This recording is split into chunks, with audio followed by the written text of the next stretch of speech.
Appamada Wagga, syair ke-32. Cerita terjadinya syair ini dalam kisah Niga Mawasitisa. Niga Mawasitisa lahir dan dibesarkan di suatu kota dagang kecil dekat Sawati.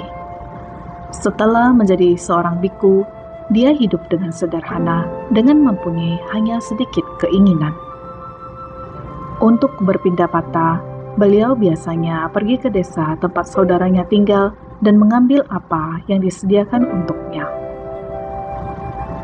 Niga Mawasitisa selalu melewatkan kesempatan menerima banyak dana makanan lainnya. Meski ketika menerima banyak dana makanan lainnya, meski ketika Anathapindika dan Raja Pasenadi dari Kosala memberikan dana makanan dalam jumlah besar kepada para biku, Niga Mawasitisa tidak mau pergi ke sana.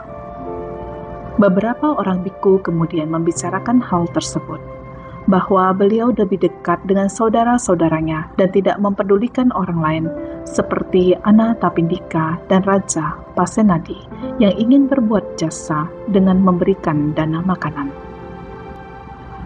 Ketika Sang Buddha menerima laporan ini, beliau mengundang Niga Mawasitisa dan menanyakan hal itu.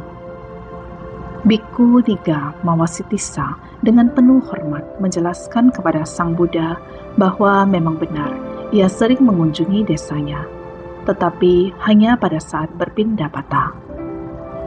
Ketika dia telah mendapatkan makanan yang cukup, dia tidak akan berjalan lebih jauh lagi, dan dia tidak pernah mempersoalkan apakah makanan itu enak atau tidak. Sang Buddha tidak menegur setelah mendengar penjelasan biku Niga Mawasitisa. Bahkan beliau menghargai tindakannya dan menceritakannya kepada biku yang lain. Beliau bahkan menganjurkan kepada murid-muridnya untuk hidup puas dengan sedikit keinginan, sesuai dengan ajaran Buddha dan para Arya. Dan begitulah semua biku seharusnya mencontoh tindakan biku Tissa dari kota dagang kecil. Berkenan dengan ini, beliau menceritakan kisah raja dari burung nuri. Pada masa dahulu kala, tinggallah Raja Burung Nuri di lubang sebuah pohon besar yang tumbuh di muara sungai Gangga, dengan sejumlah besar pengikutnya. Ketika buah-buahan telah habis dimakan, semua burung nuri pergi meninggalkan lubang tersebut, kecuali sang raja yang puas pada apa yang masih tersisa di pohon tersebut.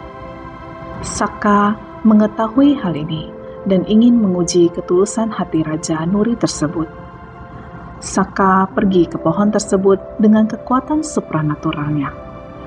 Kemudian dengan menyamar sebagai angsa, Saka dan permasyurinya Sujata mengunjungi tempat di mana Raja Nuri tersebut tinggal dan menanyakan kenapa dia tidak meninggalkan pohon tua tersebut seperti yang telah dilakukan Nuri lainnya, mencari pohon lain yang berbuah lebat. Raja Nuri menjawab, "Karena perasaan terima kasih kepada pohon ini, aku tidak akan meninggalkannya. Dan selama aku masih dapat makanan yang cukup, aku tidak akan meninggalkannya. Akan tidak berterima kasih sekali jika aku meninggalkan pohon ini, meskipun pohon ini akan mati." Saka sangat terkesan dengan jawaban tersebut. Dia menunjukkan dirinya yang sebenarnya. Dia mengambil air dari sungai Gangga dan menyiramkannya di sekitar pohon tersebut. Segera pohon itu menjadi segar kembali, tumbuh kembali dengan cabang-cabang yang rimbun dan hijau penuh dengan buah. Sangat bijaksana, meskipun seekor binatang tidak rakus. Mereka puas dengan apa yang tersedia. Raja Nuri yang ada dalam kisah itu adalah Sang Buddha sendiri.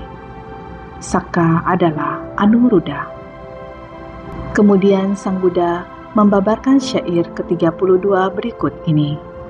Seorang biku yang bergembira dalam kewaspadaan dan melihat bahaya dalam kelengahan, tak akan terperosok lagi. Ia sudah berada di ambang pintu Nibbana. Tissa Tera mencapai tingkat kesucian arahat setelah khotbah Dhamma itu berakhir.